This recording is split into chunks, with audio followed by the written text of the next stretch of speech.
The Israeli right, for them, this is a dream come true. They can't believe that they would get a statement like this. They're ecstatic. We have been dehumanized by the Israelis and then by the entire world complicity on what's going on since 15 months. And now we have been dehumanized again, not to be part of determining our future. This is insane. He's saying, look, I've seen the pictures. The place is flattened. It's powder. It's not livable. 100%. So why not go somewhere that is nice? We'll build you a nice town. You can have nice houses. Why not? Hello and welcome to the Fourcast. So, Gaza Largo is the official US aspiration on the Middle East now. Donald Trump says the US should take over Gaza and own it and turn it into the Riviera of the Middle East. With most of its buildings destroyed and 90% of the population displaced, who'd want to live there anyway, says the president. The Palestinians should go and live in Egypt or Jordan, and the countries in the region could build some nice towns for them where the ethnically cleansed could start again in a nice condo. Reaction has ranged from absurd to a serious violation of international law. But is this a serious proposal, a negotiating position, or the dreams of a reality show star who's on the world stage? With me are Foreign Affairs Correspondent Secunder Kermani and the Palestinian journalist Yousef Hammash, who reported from inside Gaza for Channel 4 News from October 2023 and is now living here in Britain. So Yousef, I have to start with your family, your friends, all the people you reported on there. Why not go and live in a nice condo in Egypt or Jordan? I think I was in touch with my relatives and my family personally. I don't think they would like that when they're forced to. It's not an option. And even I could say yesterday that Trump's speech have switched the way people are thinking, because Gazans were really thinking too that they really need a break until reconstruct Gaza. Now no one want to leave, no, because we know we don't trust anyone anymore. But let me take Trump's point of view for a second. He's saying, look, I've seen the pictures. The place is flattened. It's powder. It's not livable. So why not go somewhere that is nice? We'll build you a nice town. You can have nice houses. Why not? First of all, why not? We went to the root causes. Why it's unlivable. And now when he was mentioning that, was he's sitting to Netanyahu and he mentioned the total destruction of Gaza, he never asked, how it been destroyed, first of all. Second of all, Gazans want to be in Gaza for 15 months. They resist and stayed within their small piece of land, handling all these bombardments that human history never witnessed. And now they were going to leave because this is ambitious of the US. How are they taking it? Do they take it seriously? Do they think that is what he really wants to do? And listen, no one understands how Trump think, including Gazans, but trust me, this was a huge outrage news yesterday because Gazans were looking for the continue of the deal. The Gazans were looking for that meeting as a hope that Trump will push Netanyahu to continue the agreement and push to make Gaza a livable place again. They were putting hope on that meeting, and that surprise that they had, that not only as Palestinians haven't been recognized as people, there's two people somewhere else deciding the future of millions of people without including their interest in any way.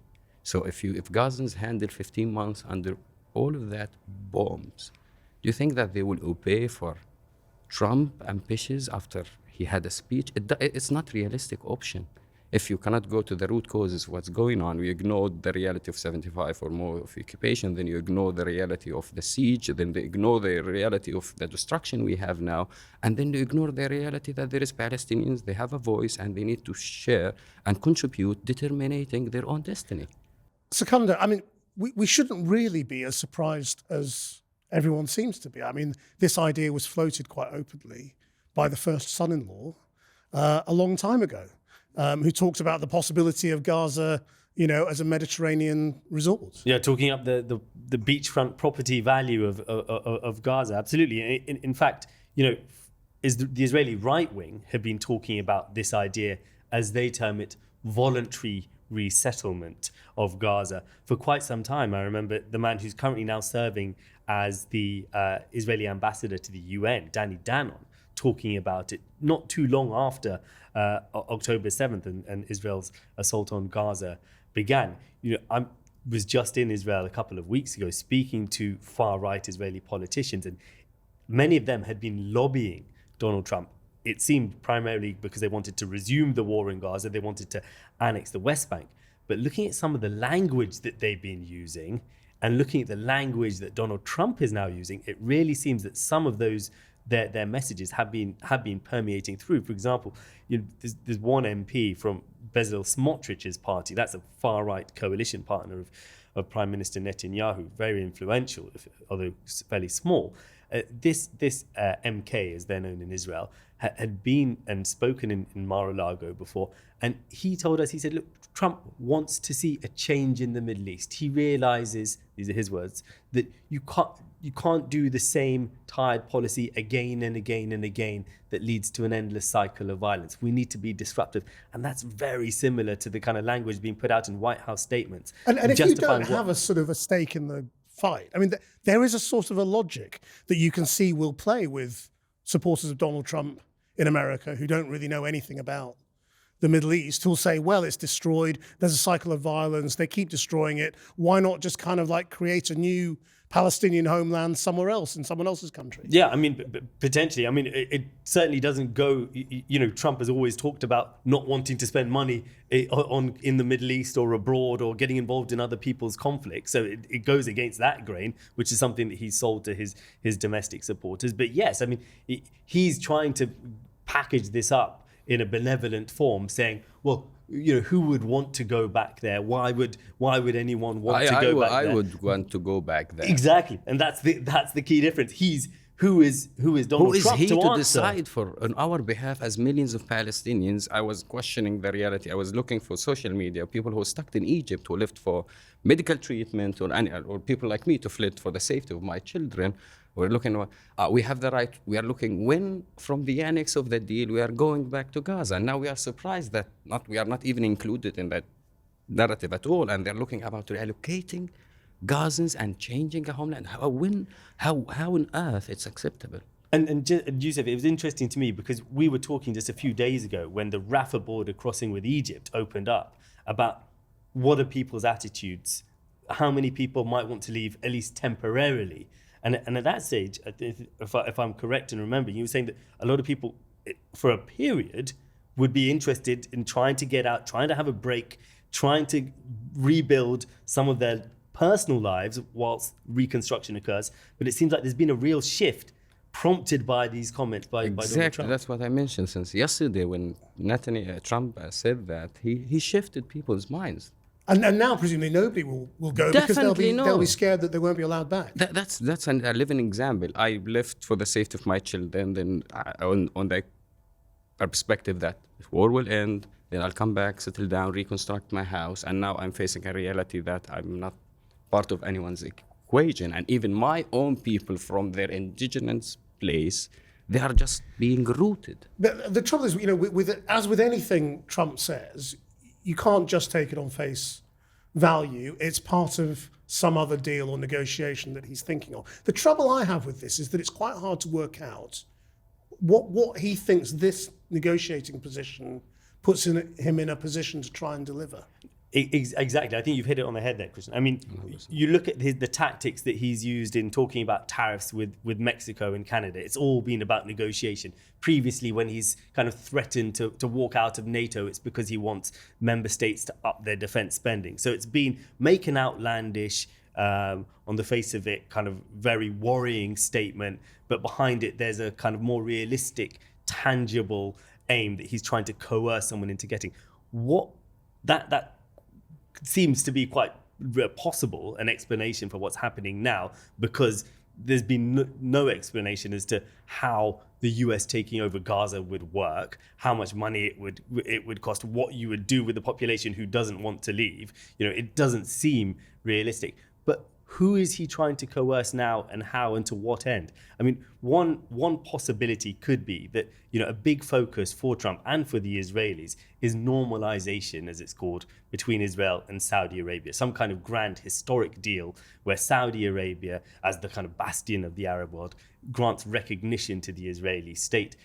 Now, the Saudis are saying that's only going to happen if there is a commitment to the creation of a Palestinian state. They've said that again in the early hours of the morning, shortly after Trump's statement, in fact. I mean, not just a commitment, in fact. I mean, on Channel 4 News, Prince Turki said, there has to be a Palestinian state. Right. So, it's not just it's some not vague enough aspiration. commitment. We have United Nations decisions, and we have all of that as a commitment also. So could this be a way of trying to shift the goalposts on that deal? Could this be an attempt for Trump to say, well, actually, we'll do, to try and coerce the Saudis and the Arab world into this normalization deal by saying, okay, we'll take this prospect of mass forced deportation effectively off the table in exchange for normalization, but not in exchange for the creation of a Palestinian state. Because you look at what happened in 2020 under Trump's first term. He came up with this deal of the century solution, right? And that would have seen the annexation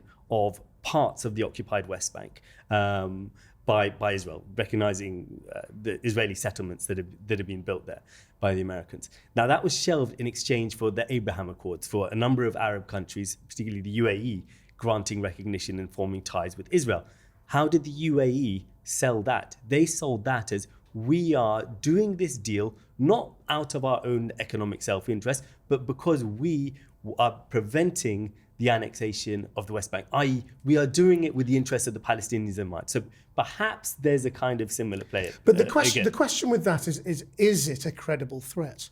If you're sitting in Riyadh or any of the Middle East regions, capitals, when Trump says, well, we could always just take it over and occupy it with American troops, do they think that is a credible position for the United States to take, that they would be actually scared of? Or do they go, well, do your best, you'll have international law against you, you'll have the UN against you, you'll have every militant group in the Middle East against you, you'll be creating a war, you'll be making Americans targets all over the world, you're not really going to do that. Was quite possible. I mean, but at the same time, people are afraid of Donald Trump and afraid to stand up to Donald Trump. Especially the Arabs, man.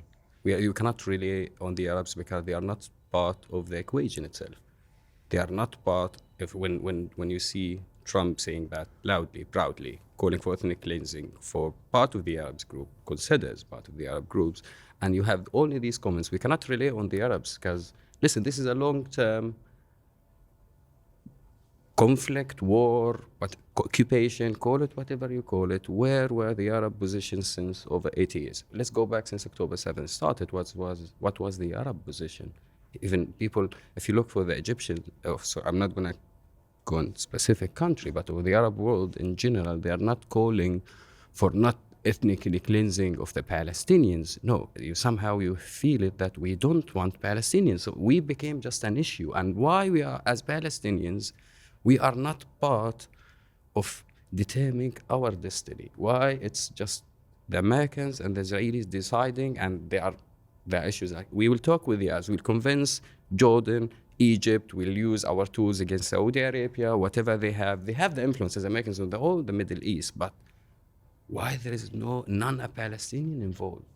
Why is just Arab, American, Israelis? Why we have been dehumanized by the Israelis and then by the entire world complicity on what's going on since 15 months, and now we have been dehumanized again, not to be part of determining our future and the future of our children. This is insane. I should just say, from his point of view, I mean, obviously everyone is talking about it as ethnic cleansing, but from his point of view, it's voluntary. It's, he raises the idea of sort of building 5 or 6 or maybe 8 or 9 or 10 or 12 nice towns and saying to people, why don't you go and live there? And then they all go voluntarily. And if we say we don't want to go? That's his sort of weird dream, which is not quite ethnic cleansing in his mind because he's not forcing them. Yeah. But I mean, in reality, no one really sees it. No one else sees it that way. Because the reality is that he hasn't outlined what happens for those people who want to stay. And you're talking about 2 million. So, I mean, even if 500,000 people decided, actually, I will be better off out of this mess. And, which most likely would happen. Which is quite feasible. Some what people happens would say, to the other, 1 million of the population? And some of the remarks yesterday seemed to be off the cuff, talking about the world's people living there. Then next minute, there would also be some Palestinians. Which Palestinians? I mean, part of it was clearly very deliberate and thought out compared to the, within the paradigms of Trump's world. Part of it was still kind of off the cuff riffing. I mean, you're raising one of the problems, which is that we've got to this point of a fragile ceasefire without any real change in a Palestinian leadership the rest of the world is prepared to deal with. Palestinian position is really straightforward. You have the Palestinian Authority. They are the government of the Palestinian people. But even that is not agreed within Palestinians. For interrupting you. I think one of the main issues that we need to look for as Palestinians is one of the main issues we are facing is we don't have a decent leadership to represent us all across the history. When we had 2006 with the fragile system that we had as Palestinians because of the BA corruption, people wanted a real change, and that's why Palestinians elected Hamas. And then, no, you cannot choose. You have the right to choose, but what we picked for you, that's what we didn't understand as Palestinians. And now we are in a really, really vulnerable situation as Palestinians who we don't have anyone to represent us. PA is useless body. Hamas driven us to all of this.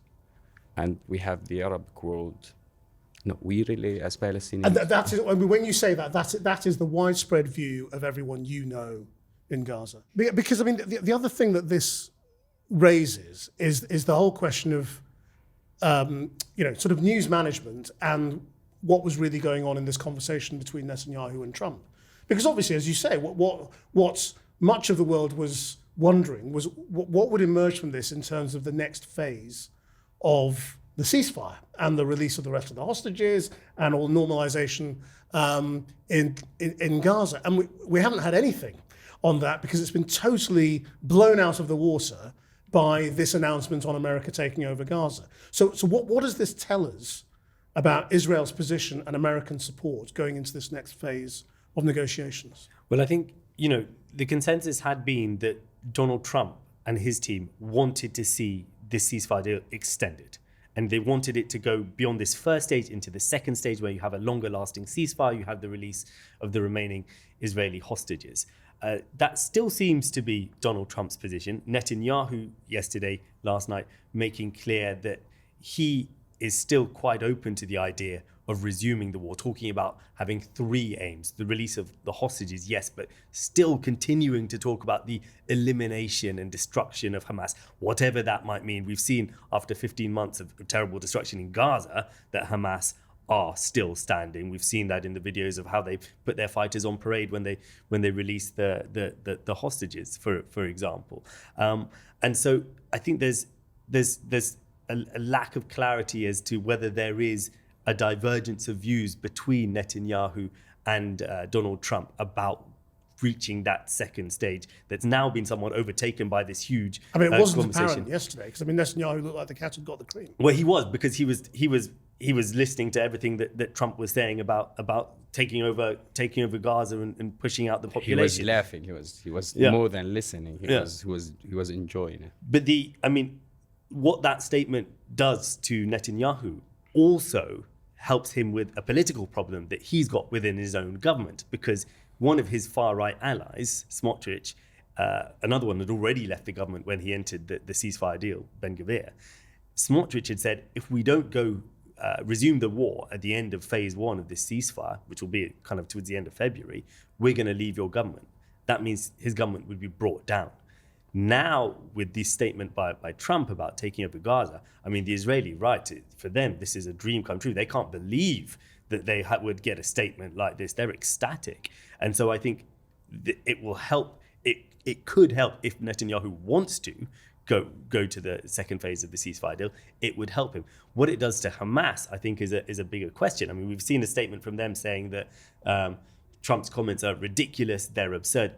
Not necessarily, seemingly, from what I've seen, referencing the impact on a ceasefire deal, but referring on that. I don't think Hamas is in a position to influence anything of what's going on. Already they lost every influence they have. All what they had is continuing the deal from one side, which the deal we are keep referring to, who it's not even completed yet. Not all the annexes of the deal all what changed since the announcement of the ceasefire until now is just the bombs stopped. But on the other hand, the death rate, the spread of disease, the people who are living in the most vulnerable situations in the winter now, who are looking for, part of the deal was allowing tents, shelter for people, caravans, and nothing of that, these not less than 10% of the number.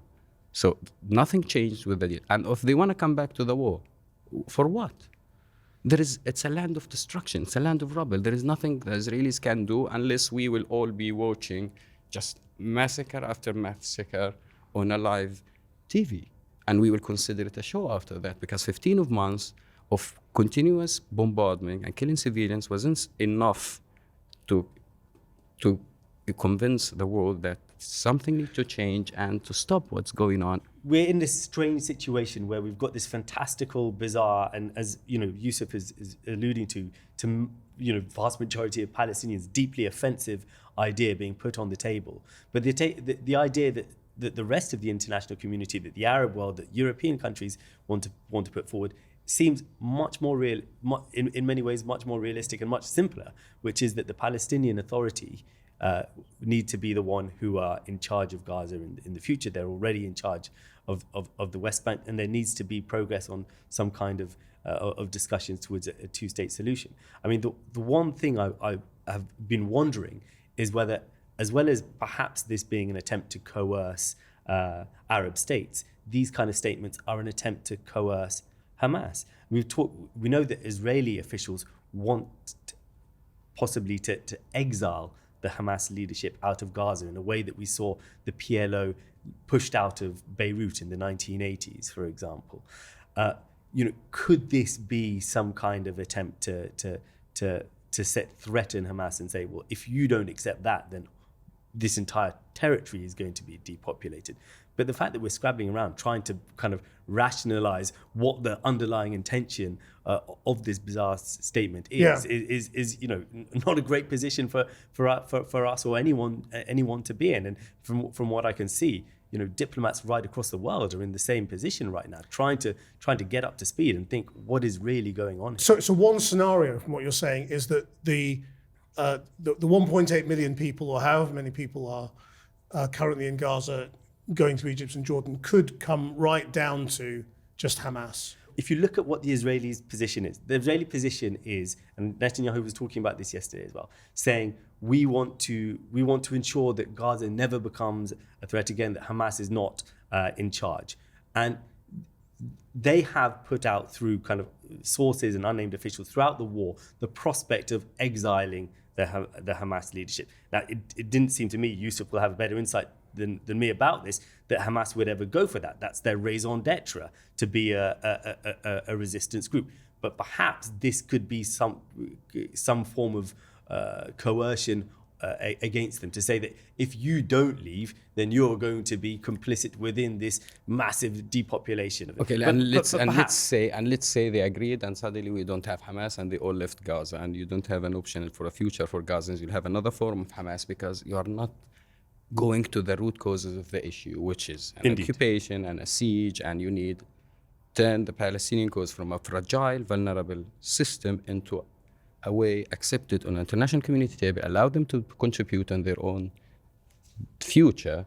Otherwise, you will always have these forms. Okay, so if from the Palestinian point of view, you have no representation, you have no leadership, both the PA and Hamas are widely regarded as weakened and not serving their purpose.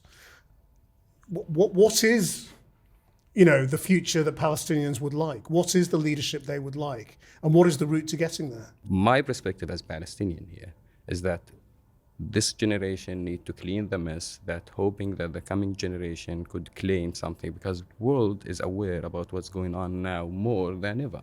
And I think it's an ethical, moral responsibility on the planet itself to stop an ethnic cleansing. Otherwise, if it happens there, this is exceeding every red line human history have ever witnessed. It will be allowed somewhere else. This is a risk not for Palestinians only. This is for the morals that the planet have. If you allow it once, it will be allowed again and again and again. So Palestinians need a future. We always compromised. They accept 22% of the state after Oslo Accord, and we never achieved it. We have been facing all of this violence, cycle of violence, and when we had a work permit to work in Israel, directly people were by thousands start to work and develop and start a life. History didn't start on October 7th. We need to look for an overall vision for the Palestinians to give them first right of representation. If you don't like Hamas, it's fine. As Palestinians, we have plenty of people. Just allow us. Just give us the right to participate and contribute in our narrative and in our future. If you set aside the sort of Riviera of the Middle East notion for a moment, what is going on in terms of discussions about rebuilding? Well, look, I mean, the scale of the destruction, I mean, it's hard for anyone outside like myself to fathom. The UN talks about 50 million tons of rubble. They say that just to clear that rubble is going to take around 21 years. So that's why you have figures like Trump and Witkoff, who come from his Middle East envoy, who are real estate backgrounds, yeah. Exactly, talking about this area being a demolition site and being, in their words, kind of basically uninhabitable. I mean, it's definitely a massive challenge to rebuild and reconstruct. And Arab countries, the people who are likely to put in the money, like Saudis and the Emiratis, I think they are willing to put the money there, but they want to see some kind of political progress as part of that towards a Palestinian state. And they also, I suspect, want some kind of assurance that their investment is not going to be literally blown up in another few years. Which is exactly what Donald Trump said would happen last night. He said it will definitely happen again if people go back and just rebuild as they were. So you take them out from the place, and so change the people of the land. Well, I would anticipate that they want some kind of political assurance that Hamas will no longer be the dominant form in politics there. I mean, the problem is without as Yousef has outlined, unless you give the Palestinian people the prospect of a viable future, whether or not Hamas exists, the idea of armed resistance to the Israelis, as Palestinians would see it, will still continue to be a popular form of thinking. And you can see that in the West Bank as well. I mean, interestingly, yesterday, Donald Trump was asked, what do you think about the possibility of Israel annexing the West Bank? And he gave quite a specific answer. He said, that's something that we're looking at, and I'm going to tell you in 4 weeks' time. And going into these negotiations, a lot of people weren't necessarily thinking that he was going to come out with a big statement necessarily on Gaza. Did he said people like the idea? Well, I think when he said people like the idea, I think he means, I assume he's meaning the Israeli settlers who have been lobbying hard and visiting him in Mar-a-Lago and proposing it. Because, of course, yes, the rest of the international community would be extremely worried by it. But, coming back to phase 2, I think, this definitely does throw things into flux, because for Hamas, all of a sudden, if you think that, this entire territory is going to be depopulated, you're going to be exiled, do you want to give away, as you would see it, your only remaining leverage, which is the 60-odd or 70-odd Israeli hostages that you're still holding on to? But, I think, as Yousef has said, fundamentally the ball is in Israel's court right now. They're the dominant force, and it's whether Netanyahu decides that he wants to resume the war or not, how much pressure Trump and Witkoff are going to exert on him about whether or not to resume the war. I mean, because so far Trump has indicated he doesn't want that bombing to restart. But at the same time, if it doesn't restart, how is Netanyahu going to complete his aim of eliminating Hamas as a governing authority there? That fundamental disconnect, which was one of the main reasons why there was no ceasefire for 8-9 months after President Biden first outlined the terms of the deal that has now been agreed, that fundamental disconnect between Israel wanting to eliminate Hamas and Hamas wanting to remain in Gaza as an authority but have an end to the war, that disconnect still stands. And that disconnect was always going to come to a head at the end of this first phase of the ceasefire deal. Is there at least a way of seeing it as vaguely positive that he's put Gaza back center stage on the agenda? Unfortunately, there was no direct essential coverage of reconstructing Gaza at the initial point, what he's saying is the only option for Gazans because it's an unlivable place. Again, what changed after the announcement of ceasefire is that the bombs stopped, but the death rate didn't change. We have over 15,000 dead bodies. We cannot recover it from under the rubble.